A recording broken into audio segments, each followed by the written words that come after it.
spectacle, c'est un peu un moment hors du temps, quoi, hors de tout. Et du coup, la fatigue, on oublie la fatigue, la douleur, les tracas, les soucis. On doit s'occuper de ce qu'il y a à faire au plateau à ce moment-là, avec ses partenaires, avec Pierre et Xavier. Donc maintenant, je suis fatigué. C'est une pièce physique, en effet. Là où on en est, c'est une pièce assez physique. Ce que j'ai fait là tient à la singularité des individus avec qui je travaille, quoi. Xavier, c'est un musicien très particulier, une manière de travailler très personnelle, très singulière, une manière bien à lui d'aborder le son. Et Pierre-Michael aussi, un parcours, il en a parlé un petit peu, c'est un vieux danseur maintenant. Il est même plus vieux danseur que moi, j'ai beaucoup moins d'expérience en tant que danseur que lui. Mais c'est sûr que voilà, nous trois, avec nos parcours très différents, avec nos sensibilités, nos nourritures, c'est un mélange unique.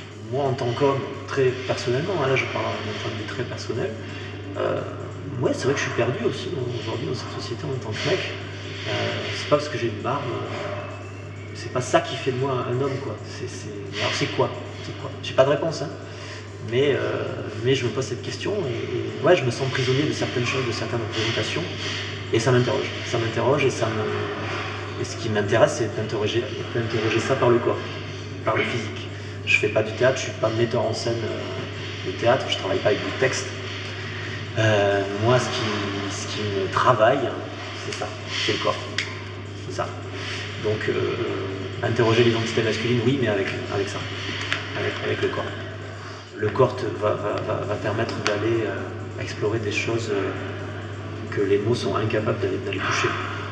Par définition, le corps, c'est ce avec quoi on entre en contact avec le monde. C'est notre peau, c'est notre regard, c'est nos sensations, nos sens. Donc c'est du domaine de la sensation, c'est du domaine de l'instinct, c'est du domaine de quelque chose de très presque indéfinissable, quoi. Il n'y a presque pas de mots pour ça. En revanche, les mots, le langage, ça m'intéresse aussi beaucoup.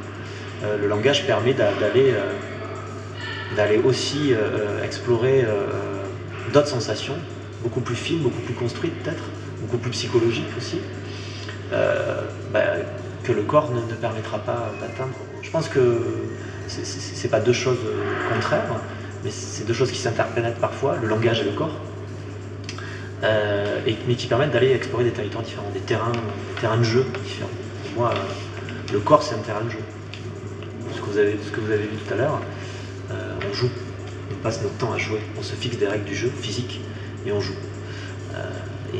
Mais c'est des jeux, ça serait très compliqué de les définir avec des mots. On se donne des règles physiques, mais après le jeu en tant que tel, vous spectateurs, ça va être compliqué de dire ah oui, ils ont joué à ça, ou ils ont joué à telle ou telle chose. Non, c'est un jeu très abstrait, très bizarre, très personnel.